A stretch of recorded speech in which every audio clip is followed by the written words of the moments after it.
할렐루야. 반갑습니다.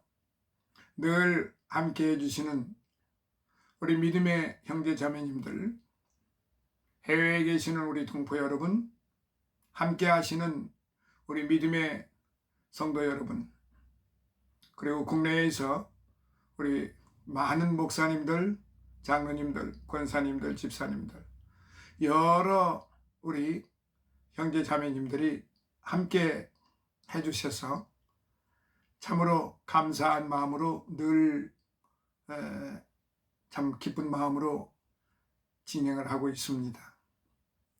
여러 가지로 복잡다단한 현실 속에서 특별히 코로나 이 팬데믹으로 말미암아 지금 오미크론으로 매일같이 쉴 사이 없이 지금 확진자들이 계속되고 있고 2년 반 거의 가까이 지금 계속적으로 이와 같은 참 바이러스 사태로 인해서 얼마나 많은 지금 그 고통 속에서 살고 있는지 우리 모두는 너나 나나 할 것 없이 다 똑같이 겪는 일이기 때문에 참으로 마음이 아픕니다. 하나님께서 속히 거두어 가주시기를 기도할 뿐입니다. 오늘은 지난 시간 8장 4편에 의해서 오늘은 8-5편 마태복음 8장 8-5편으로 계속 이어지겠습니다. 자, 지난번에는 문둥병자에 대해서 말씀을 드리면서 마무리를 했습니다. 오늘은 두 번째, 믿음의 사람은 하찮은 존재에게도 지고한 사랑과 관심을 갖습니다.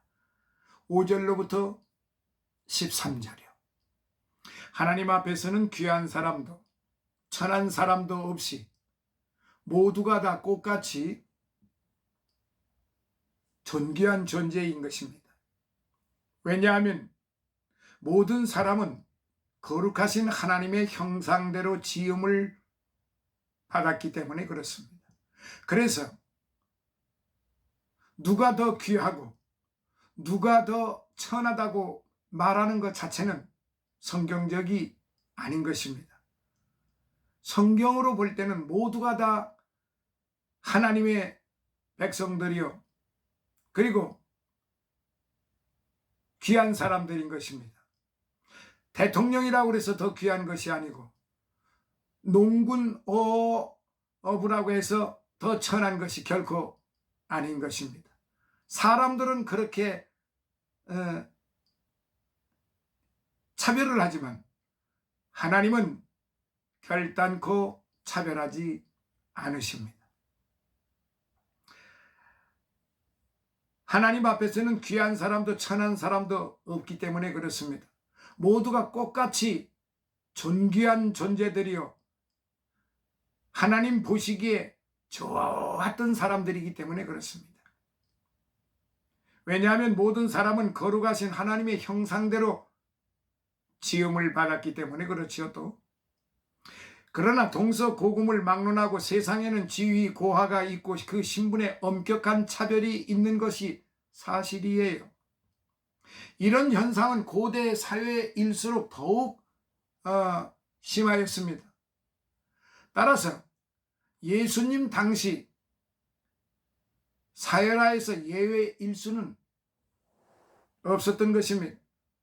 더욱이 예수님 당시 팔레스타인은 로마 제국 식민 지배하에 있었기 때문에 그 신분의 차별은 더욱 엄격했어요. 그런데 본문에는 이런 당시 사회의 관습과 상식으로는 도저히 상상할 수 없는 매우 기이한 한 인물이 등장을 합니다. 그 사람이 바로 로마 제국의 군대 장교인 백부장 고넬료입니다. 그는 틀림없이 로마 출신이거나 아니면 적어도 비유대인인 이방이었음이 틀림이 없습니다. 그러기에 식민국가의 정복자로서 온 그의 위치를 생각한다면 그는 아마 매우 교만하며 아나무인격으로 거드름을 피우는 그런 인물이었을 거예요. 그러나 본문의 로마 백부장은 이런 당시 정복국가 군대 장교들과는 매우 달랐어요. 이런 사실은 팔레스타인에 온 그의 행적에서도 잘 나타나고 있어요. 비록 본문에는 언급되지 않았지만 그는 이방인임에도 불구하고 유대인들을 위해 회당을 지어주고 또한 그렇게 이방인들에게 배타적인 유대인들로부터 칭찬받는 자였어요. 누가복음 7장 5절에. 그러나 이 로마 백부장의 뚜렷한 장점 가운데 가장 귀한 것이 하나 있었는데 그는 한 사람의 보잘것없는 자의 생명조차도 매우 존귀하게 여겼다는 사실이에요.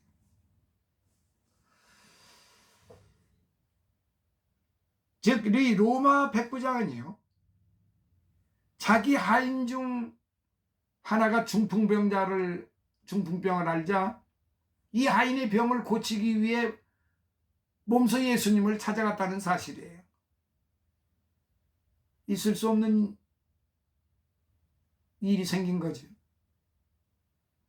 로마 백부장 100명을 다스리는 지휘관인데 당시에 로마 시민권만 가지고 있어도 엄청난 특권을 누리고 사는데 군대 백부장 100명을 다스리는 백부장 그 아주 가장 사나운 사람일 수도 있고 가장 용맹한 사람일 수도 있고 전투에 나가면 최전방에 나가서 싸워야 되는 그런 지휘관이에요. 근데 그런 지휘관이 자기 하인을 위해서 지금 예수님을 찾아왔다는 사실이지요. 왜 찾아왔을까요? 무엇 때문에? 병을 고쳐달라고. 이게 있을 수 없는 일이지요. 이게 있을 수가 없는 일이에요. 그거 뭐 갈 수도 있지 않는가? 생각해 볼 수도 있겠죠. 그러나 그때 사회 현실, 그때 시대적인 상황, 그리고 이 로마 백부장의 환경, 이런 걸로 추정을 해봤을 때 도저히 납득이 가지 않는 일이 벌어진 거였다는 사실이에요. 이 로마 백부장은 자기 하인 중 하나가 중풍병을 앓자 이 하인의 병을 고치기 위하여 몸소 예수님을 찾아갔다는 사실이에요. 15절 한번 생각해 보세요. 당시 노예의 신분이 어떠했습니까? 당시 노예는 하나의 인격을 가진 인간이라기보다는 물건이나 가축과 같이 매매될 정도 상품이었어요. 물건이에요, 물건. 사람이 아니에요.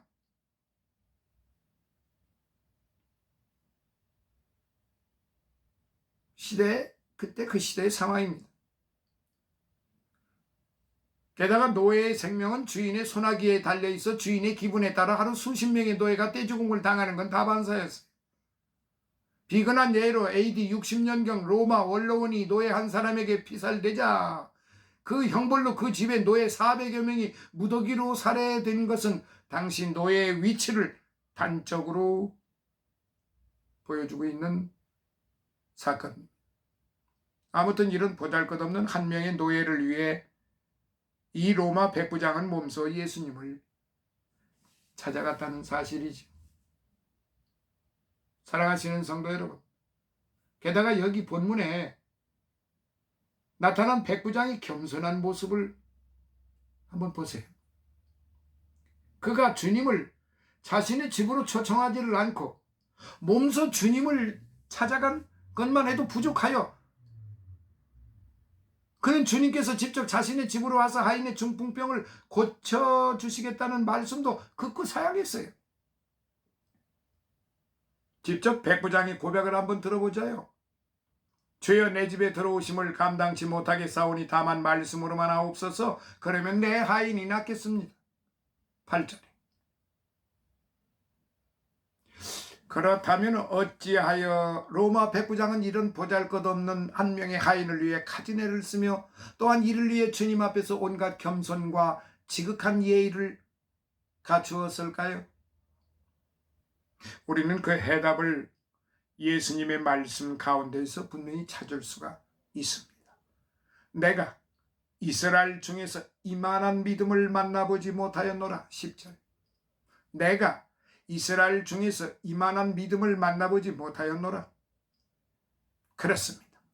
로마 백부장은 실로 주님조차도 기이 여길 정도로 깜짝 놀랄 정도로 놀라운 믿음의 사람이었던 것입니다. 그러기에 그는 지극히 하찮은 하인이었지만 그의 중풍병 회복을 위해 백방으로 노력하며 주님 앞에 겸손히 머리를 조아렸던 것이죠. 로마 백부장이 한낱 그 거리에 예언자, 선지자라고 부르짖는 그 사람 앞에 가서 머리를 조아리고 그리고 강청을 한다고 하는 것 자체가 있을 수 없는 일이에요. 그건 로마 백부장의 자존심의 문제고 그건 어떤 분 계율에도 어긋나는 일이죠. 사랑하시는 성도 여러분, 오늘 우리의 믿음은 어떤 믿음인가요? 실로 주님조차도 깜짝 놀라실 정도의 그런 정도의 믿음, 우린 과연 이런 믿음을 가지고 있을까요? 그리고 우리는 과연 이런 믿음으로 우리 주변에 보잘것없고 미천해 보이는 연약한 자들을 위해서 얼마만한 사랑과 관심을 베풀었나요?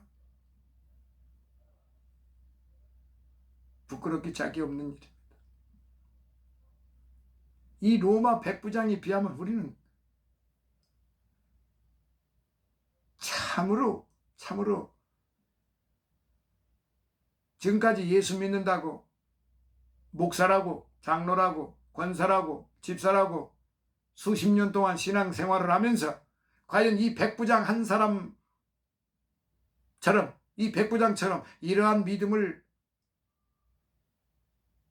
얼마만큼 이러한 믿음의 마음을 가지고 우리가 기도했나요? 우리가 예배 드렸나요? 이 백부장의 믿음을 가지고 예배 드렸나요? 기도했나요? 전도했나요? 구제했나요? 성경 공부했나요? 그리고 나 자신보다도 남을 위해서 더더욱 헌신적인 그런 삶을 살았나요? 주님 앞에 우리는 부끄러울 수밖에 없고 완악하기 짝이 없는 그런 자들이라고 하는 것을 우리는 부인할 수가 없습니다. 우린 삶 속에서 얼마나 호의호식하고 있습니까? 우리는 얼마나 좋은 환경에서 지금 살고 있습니까?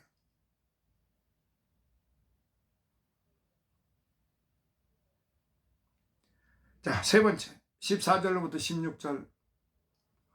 믿음의 사람은 이웃의 삶까지도 복되게 합니다. 본문에는 베드로 장묘의 열병치유 사건이 나타나는데요. 사실 베드로의 원래 고향은 갈릴리 마을인 베세다였습니다. 요한복음 1장 44절에. 그러나 이때 베드로는 가버나움으로 이주하여 장모님을 모시고 함께 생활했던 듯합니다. 아무튼 주님은 공생의 초기 활동 부대인 갈릴리 지역을 순회 전도하시면서 자주 가버나움에 들리셨고 장모의 열병치유 사건도 이 어간에 이루어졌을 것입니다. 그런데 여기서 주목할 사실이 있어요. 베드로 장모의 열병치유 사건은 주위 마을 사람들의 간청에 의해 이루어졌다는 걸 점이에요.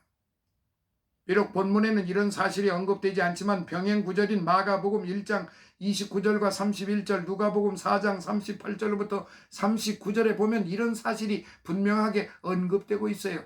시몬 베드로의 히브리식 이름인데요. 시몬의 장모가 중한 열병에 붙들린지라 사람이 저를 위하여 예수께 구하니, 사람이 저를 위하여 예수께 구했다고 그랬습니다. 누가복음 4장 38절에.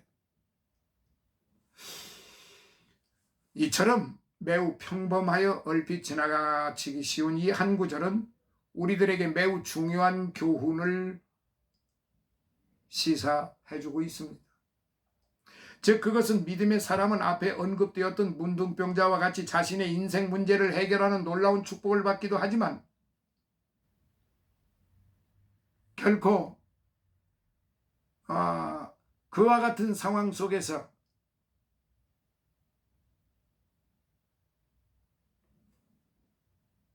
우리 주님은 이 사람들의 그 믿음, 이 사람들의 그 합심하는 그 마음을 결코 거부하지 않으셨다는 그러한 사실입니다. 그렇기 때문에 오늘 저와 여러분들은 이 부분에 대해서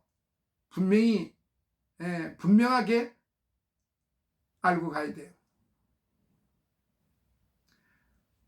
가버나움 마을 사람들의 믿음에 대해서는 아무런 언급을 하지 않으셨어요. 그러나 가버나움은 예수님의 초기 전도 사역의 주된 활동 무대였습니다.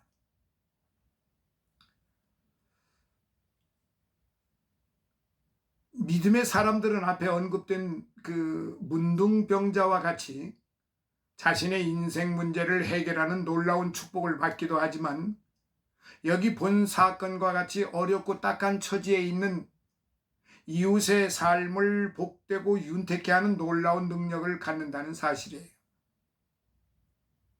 그러나 가버나움은 예수님의 초기 전도 사역의 주된 활동 무대이기도 했습니다. 게다가 이곳에서는 많은 치유의 이적이 행해졌어요. 16절로부터 17절.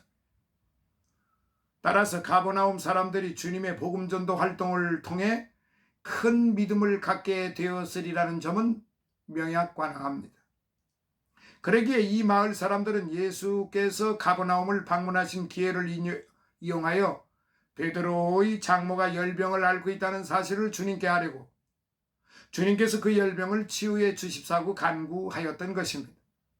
그리고 그 결과 놀랍게도 베드로의 장모는 단순히 열병만 나은 것이 아니라 즉시로 기력을 회복하고 주님께 수종드는 은혜를 입게 되었던 것입니다.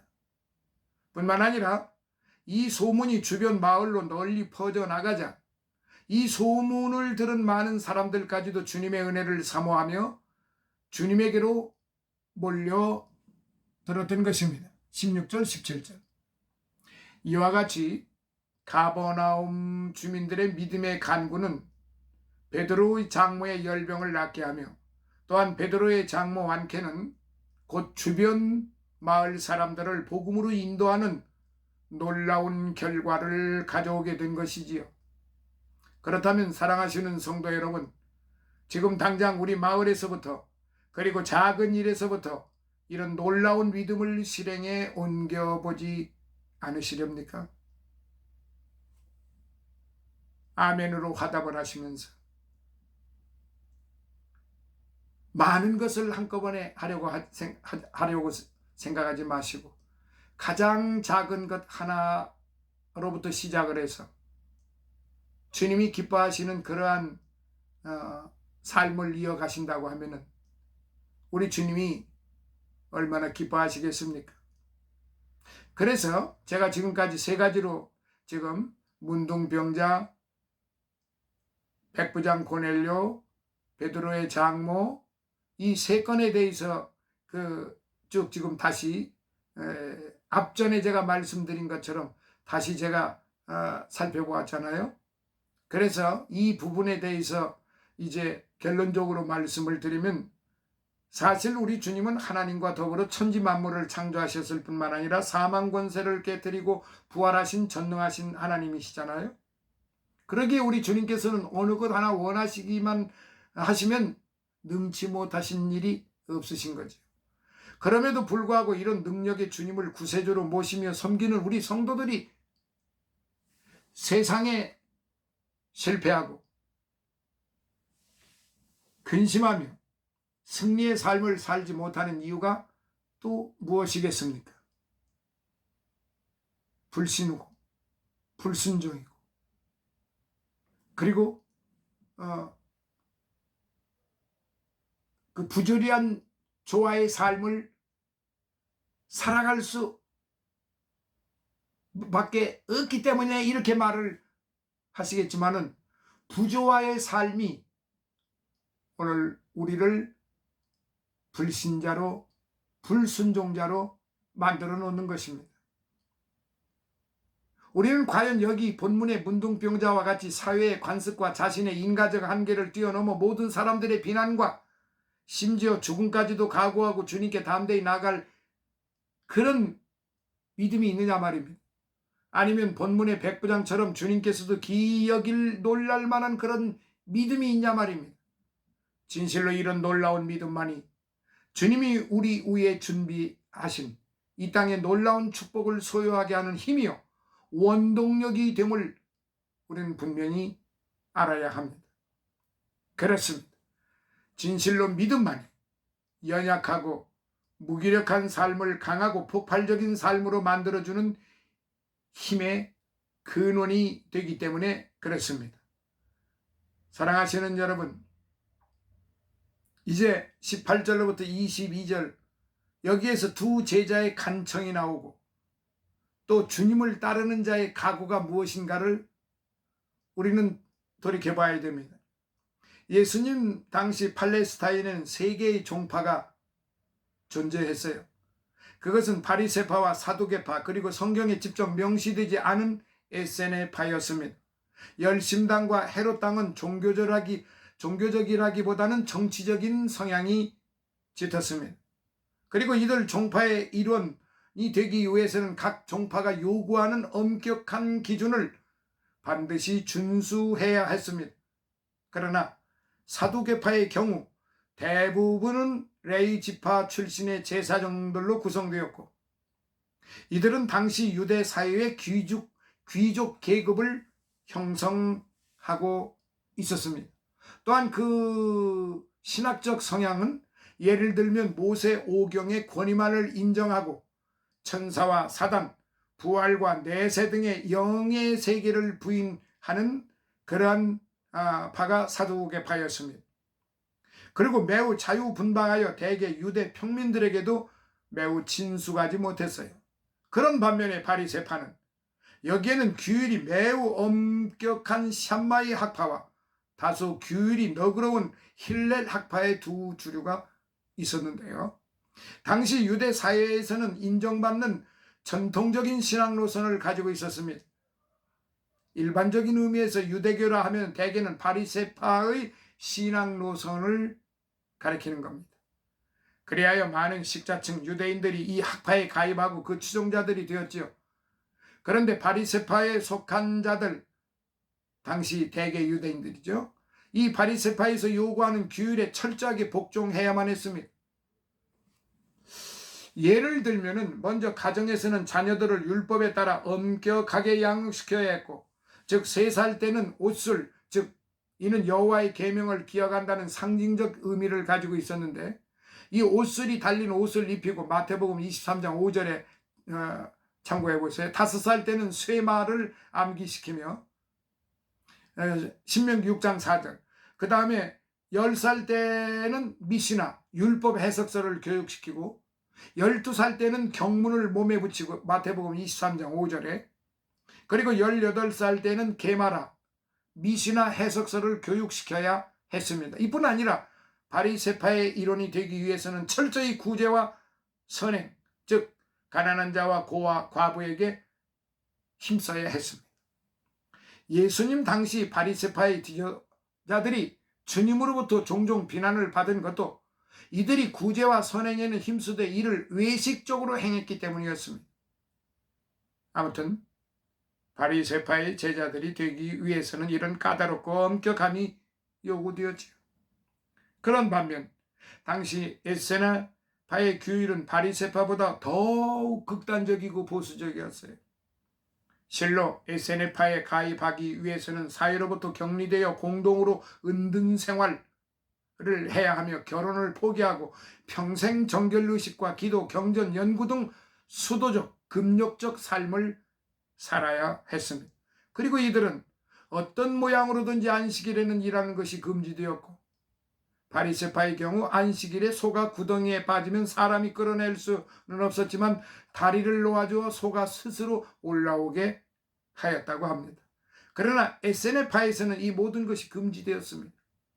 불결하거나 천민에 속한 자와는 일체 접촉할 수 없었습니다. 이와 마찬가지로 당시 주님을 따르는 자들에게도 제자로서 마땅히 지켜야 할 규범이 있었습니다. 본문에는 바로 예수님의 제자들이 지켜야 할 중요한 두 가지 덕목이 나타나고 있어요. 흔히 그리스도의 제자라면 주의 복음 사역에 헌신한 목회자만을 생각하기 쉬운데요. 그러나 제자란 말의 원래 의미는 스승의 뜻을 좇아 그 뜻대로 살기로 작정한 그 스승의 추종자를 따르는 자를 가리키는 겁니다. 그러기에 주님의 제자라 하면은 예수 그리스도로 말미암아 사죄의 은총을 입고 주님의 뜻대로 일평생 살기로 결심한 자, 즉 모든 성도를 일컫습니다. 따라서 주님의 제자된 우리 성도들에게는 제자로서 마땅히 지켜야 할 규율과 본분이 있는 것입니다. 여기 본문에 두 가지 짤막한 에피소드가 있는데 그 부분은 8-6편에서 말씀드리기로 하겠습니다. 항상 건강하시고요. 항상 코로나가 다 물러가기 전까지는 항상 조심하시고요. 항상 마음을 편안하게 가지시고 오직 솔리데오 그로리아 하나님께 영광만을 돌리는 그런 삶이야말로, 그렇다고 해서 금욕적 생활을 하라는 게 아니잖아요. 에세네파의 그 같은 그런 삶을 살아가라는 것이 아닙니다. 또 바리새파와 같이 그렇게 그냥 그 규율의 법에 얽매여 가지고 은혜를 모르는 그런 삶을 살아가라는 게 아닙니다. 오늘 저와 여러분들은 완벽하지가 않아요. 완벽할 수가 없습니다. 깨끗할 수가 없어요. 주님의 그 정결하신 그 은혜, 말씀, 그 은혜로만이 우리가 믿음을 소유하게 되고 그 믿음을 통해서 우리가 구원함을 받고, 그렇게 되면은 우리가 깨끗해서 의로운 게 아니라 주님의 의로움으로 말미암아 우리가 의롭다 함을 받게 된 것입니다. 그러므로 오늘 저와 여러분들은 오늘의 이 본 8장에서 주시는 이 교훈, 내 믿음대로 될지어다, 내 믿음대로 될지어다, 이 믿음을 꼭 소유하셔서 정말로 우리 하나님을 기쁘시게 해드리는 그런 모든 보배롭고 존귀한 성도들이 되시기를 예수님 이름으로 축원합니다. 할렐루야. 감사합니다.